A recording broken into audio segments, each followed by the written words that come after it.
Hello, everyone. I'd like to introduce you to Christina Springfield. This session is pivoting in a pandemic, how to create an online asynchronous course for OER outreach and education. Christina is coming from the California State University system, specifically Dominguez Hills. She is an OER librarian, and we're very happy to have her with us today. And we will turn the time over to you, Christina. Okay, thank you so much. And thank you all for joining me today.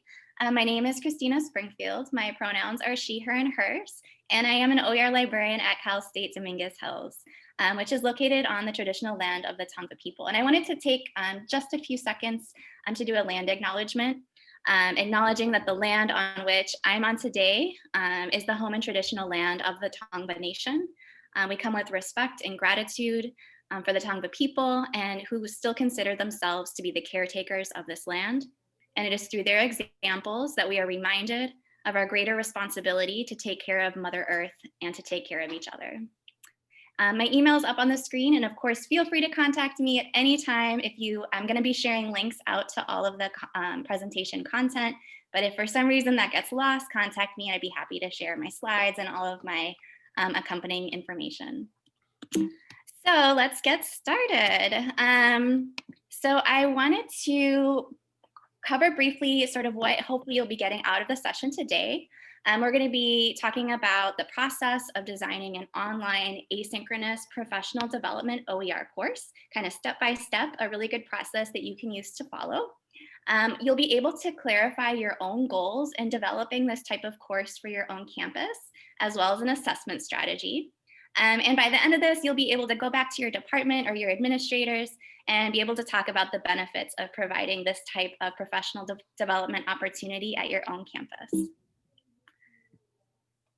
So I wanted to give you a little bit of context. We're going back to January 2020, where I moved into a new role. There was a retirement, and I became the new coordinator of our campus's Affordable Learning Solutions program and OER librarian. Our ALS program is administered through our chancellor's office, and it's a program that every CSU gets some funding every year to pursue initiatives around reducing the cost of textbooks for students. So our initiative was really focused on recognizing faculty that had reduced their textbook costs. We were also trying to promote different notations in the course schedule that would promote transparency for students in terms of how much their course materials were going to cost when they signed up for a class. And we also had a really strong ebooks program within the library where we used that funding from the chancellor's office to purchase ebook titles that were available when they were available and make them available to students enrolled in classes. When I was hired, I was the first OER librarian on our campus. So I had a lot of ideas planned, thinking about some in-person workshops and how to spread the word about OER on my campus. Then we got to March 2020 and the pandemic hit. And like all of you, our campus was transitioning to an online environment. And it became very clear within the first few weeks that our fall semester would also be moving online. So we were seeing stressed out students, obviously, like all of us, facing new financial burdens as they were furloughed or their hours taken away. We were seeing faculty that were very stressed out and overwhelmed with transitioning to online courses. Our campus traditionally doesn't have a super robust online program. So while we had some faculty teaching online, it was certainly not the majority. And at the same time, we saw a lot of professional development starting to be offered over the summer for faculty to transition their courses online. So it really, for me, became about how do we meet this moment? Like what is most necessary right now in order to meet the needs of our campus community? So trying to ride this wave, me feeling a little bit overwhelmed, but thinking about what's going to work best for our campus community. So I ended up developing really quickly, within 4 weeks, 2 asynchronous online courses for faculty. One was an OER Basics 1 class, which focused on really sort of the fundamentals of OER, vocabulary, concepts around fair use and copyright, and what OER are and why they're important. The second course, which was called OER Basics 2, was more active in terms of helping faculty move through the process of searching for OER, looking in repositories, evaluating OER, and thinking about how they might integrate it into their own classrooms, and a little bit on open pedagogy. So my plan for this presentation is to really move us through step by step, how you can do the same thing on your own campus, sort of the planning process that I went through, because it was, I think it's really important to think about your own needs. And of course, the course that I developed is not going to be the perfect fit for any other campus around the country. I did share a link in the chat earlier. I'm going to go ahead and drop it in one more time. And that's just a follow along worksheet that you can make a copy of or bring to your own department on thinking through how you might develop something similar. So step one in the process, analyzing your audience. As an example, looking at my audience and who I wanted to reach, I'm thinking about what are their roles on campus, their faculty, they're in any discipline, they're full-time, they're part-time. Certainly on other campuses, you might have other, audiences that you're trying to reach. Thinking about your own campus, what is their prior knowledge around OER? I mentioned in my introduction that our campus had not really done a whole lot on OER. I think there were some few departments and a few faculty champions, but it hasn't yet entered sort of this shared vocabulary. So my understanding and assumption was that folks taking the class may have little to no knowledge of OER. Thinking about your audience, think about how they like to learn. I knew my faculty were really stressed out. They were working, 24/7 in many cases. So an asynchronous format where they can really fit it in around all of their competing demands on their time was going to be the best fit for them. I wanted to do varied delivery, so some text, some video, some hands-on assignments. I wanted to make sure I included some of the scholarship around OER because I felt that faculty would really respond to that. I wanted to do it in our campus's learning management system if I was given permission to do that. So we use Blackboard on our campus because that's something faculty are familiar with, they're already using, and so they'll be familiar with the navigation. And then thinking about their motivations. This really ties into marketing your course after you've developed it. Why would people be interested in taking your course? Our faculty, I had seen that they were curious about OER, but they maybe didn't know very much about it. And again, they had this really strong motivation right now to redesign their online courses. So what better than to take this opportunity when you're already sort of relooking at your course curriculum to think about implementing a new textbook. So this is sort of an example of what that might look like, but of course on your campus, it will look a little bit different.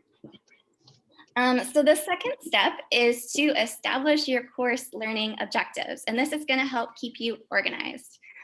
So go ahead and visit menti.com. I'm also going to drop this link in the chat, but I'd like to hear from you all in terms of, let me see if I can get this. What is most important for faculty on your campus right now? What do they need to be learning about? So there's the link to the Menti.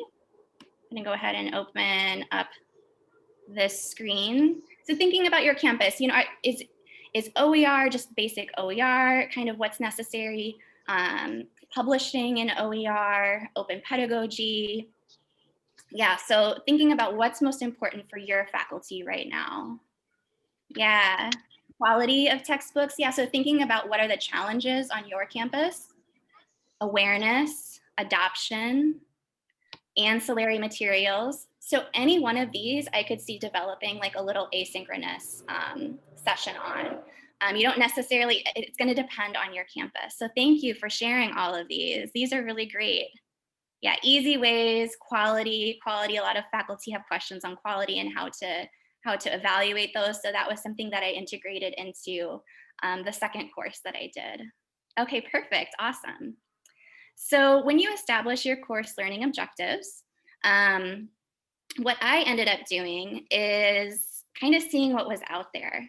So I found a paper that had been published in the proceedings of the ACRL conference that talked about designing mini online courses for faculty.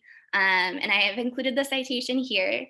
They didn't include any of their course materials, at least I couldn't track them down, but they did list their course objectives. So me, again, remixing what I found, came up with this list of course objectives. So folks would be able to explain why expensive course materials impede academic progress. They would have familiar with some of the basic vocabulary of OER, maybe more familiar with fair use, thinking about why OER can be a solution, knowledge about different Creative Commons licenses and what they allow you to do. And then this last one at the end was one that I added on, which was explaining the differences between openly licensed materials and library licensed materials, because that was a question I had seen come up again and again on our campus and just a lot of misunderstandings around. So once you have your course objectives, you can start to think about, well, what sort of content do I need in order to, whoop, and now I'm in auto mode. What kind of content do I need to get my learning objectives across? So it's time to get organized. It can be really overwhelming to develop these kinds of courses. So my suggestion is to utilize a grid. And this is something that, again, I'm remixing from another class that I took. It was a Learning Juice Academy library, and it was on designing for online instruction. So this is sort of a take on their grid. But it really helps you keep focused and think about all the different materials that you're going to need to integrate into your online course. So on the left, there's a column for a learning objective. The next column, thinking about format, like how are you going to get that across and what format is that going to take? A deliverable is the place to include a link directly to that material so that you get organized while you're putting your course together. The next column is thinking about assessment, how you're going to check for the faculty's understanding of that particular learning outcome. And then a column that I ended up finding really useful in adding was this column for related, or if you wanted to learn more, here are some linked readings that are optional, because I found that there was just so much good stuff out there I wanted to share. But knowing that I didn't want to overwhelm my faculty either, I didn't want this to be arduous. I wanted them to enjoy the class, and then if they were interested, be able to learn more. So let me show you kind of what this looks like. I'm thinking about format, think of all the options you have out there in terms of how you can communicate that information. Is it going to be a video? Is it going to be a lecture? Is it going to be an article? Is there a report that you can assign as a reading? A web page that's out there? Do you need to do a custom presentation for some of your learning objectives? So what this might look like, this is the grid filled out for one learning objective on my course, which was around just explaining why expensive course materials, hurt the academic progress of a lot of students. So thinking about format, I ended up finding a really great online video that someone else had already done that had an OER license that I could include. So that's my deliverable. It's a lecture, it's a video that they can watch. Assessment, I included checks for understanding at the end of each module. So thinking about what's the question I can ask to get feedback on whether they've understood this topic. And then some different reports or further readings that I could link to in case faculty had, a greater interest in diving a little bit deeper. So this was very integral to keeping organized and getting through that design process so quickly. Sometimes I wasn't able to find materials that were already out there that really communicated what I wanted. So creating things like Google Slides presentations that faculty could open up and review was also, sometimes I did have to come up with my own materials. I tried to keep that to a minimum though, which leads me into step 4, which is to look for extant materials or materials that are already out there that you can just incorporate into your own course design. So when I started this process, I was looking what other online OER courses are out there. For the ones that are open, I got in there, took a peek around, looked to see what kinds of materials they were sharing. Using your listservs that you're on can be a great way to connect with others and share this type of information. Looking on YouTube and also looking on different campus OER websites. So I'm going to share an example. This is a call out that I did on a listserv. I think this was the CCC OER listserv, saying, I'm looking for curricula. And then I put together all the responses. There are some great OER courses that are already out there that I borrowed really heavily from. So Lynn Benton Community College, shout out. Lansing Community College, shout out. Open Oregon. There's a lot of materials already out there that you can utilize, and that can make it a little less intimidating to get started working on this kind of project. Oh, SUNY too has some amazing open OER courses, and it's just remixing it to make it fit for your campus and your learning objectives. I also started a document just like collecting different links of things that I think might be useful in terms of communicating the different learning outcomes. This is just like a brain dump, but finding different OER books that were out there, maybe a chapter or different videos, kind of seeing what was out there and reusing it as much as possible, kind of talking the talk of remixing and utilizing OER in the course. So the next step when you're considering this kind of professional development for your faculty is to think about what technical tools you have available to you, and how does that limit you, but also what opportunities does that give you for designing your course. So what platform are you going to use? I ended up getting permission to set up the course in Blackboard, our college's learning management system, but you certainly wouldn't have to if you didn't have access to that. I could see creating some Google folders and some Google documents, linking together through email or a discussion board or a Discord channel. You could organize your work in other ways and have faculty take the course and email you their assignments. There's lots of ways to do things. I'm thinking about submissions and grading. What deliverables do you want faculty to be able to create and turn in? And what different opportunities do the tools that you have give you access to? So as an example, I mentioned we use Blackboard. Blackboard has a discussion board feature. So I knew that being part of the platform, that's something I wanted to integrate into the course. So doing like an introduction discussion board, having a space for questions, so that trying to create that sense of community for faculty that were going through the course. Of course, whatever technology you're using is going to have different options available. Something to keep in mind. Step 6 was something that came to me a little later on in the course design planning process. And it came to me when I was reading a lot about how libraries are trying to really cater to the whole person in our classes, being really cognizant of the different identities in with us into the classroom together. So I knew I wanted to try to incorporate some of those into my course design. So what did this look like? In my case, I tried to be really, really clear in terms of what was expected, with these words like watch or read, giving folks a sense of how much time they would spend on a particular activity or how long a video would be as they're trying to juggle other things going on with their day. I also ended up incorporating these check-ins, just checking in, making sure folks were taking time out for themselves. Also sending out regular emails, like little pep talks, motivational emails to kind of try to keep people's spirits up, offering extensions and really being flexible with the different things that were going on in the faculty lives. Step 7 is to plan your assessment. So assessment's important, as we know. What this looks like for an online course, one of these asynchronous ones, is thinking, at least in my case, thinking about it in 3 ways. 1, how are you going to be checking for understanding throughout the course, that formative assessment, so that faculty will know, oh, I need to go back and revisit, I thought OER meant this. The next is summative assessment. So thinking about what are the larger, thank you, Dustin, what are the larger learning objectives and how can I make sure that faculty are getting those? And then lastly, what is the overall course assessment? So things like how was it designed, overall satisfaction. So here are some examples of what that looked like in an asynchronous course. My formative assessment took the shape of a lot of short questions, short answer, multiple choice, making sure that faculty had read or watched and really gotten what they needed to out of the course content.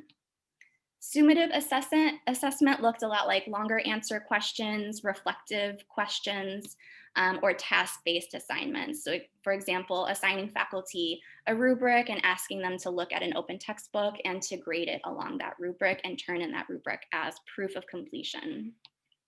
Overall course assessment looked like surveys in my case. So I did a pre-course survey and a course survey, and I really wanted to be able to gauge how confident faculty felt around being able to explain OER or talking with their colleagues around fair use or other concepts covered in the course.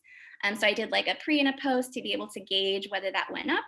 And then also the post survey included, more feedback on overall course design, how long it took faculty to go through it, whether they felt like they had enough opportunities to ask questions, and then really whether they're more likely to pursue adopting an OER text after having completed the course.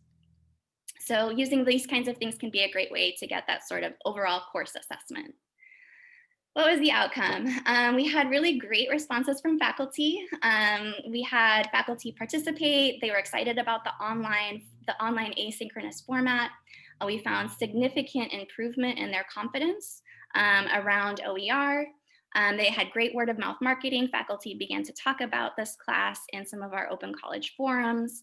And it was a hook for many faculty into a new program. We had started a faculty fellows program, which included stipends for faculty that were working towards OER adoption.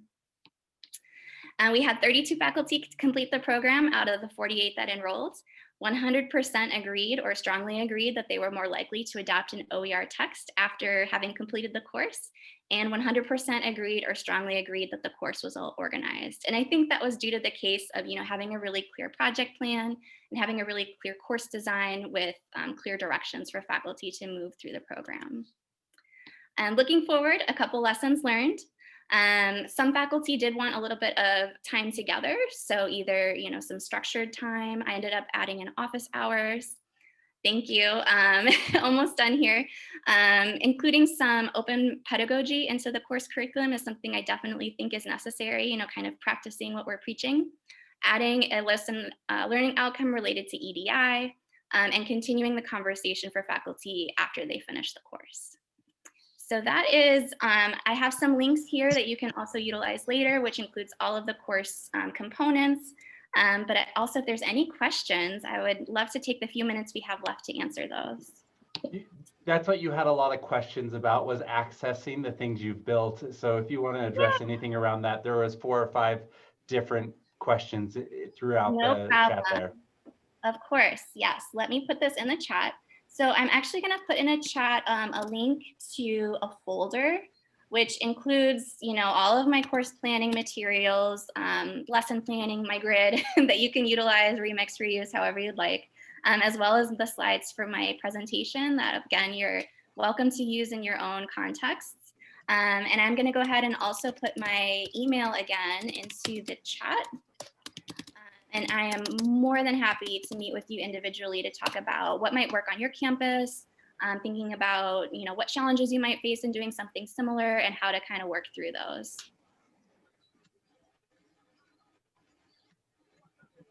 Yeah, sharing is caring.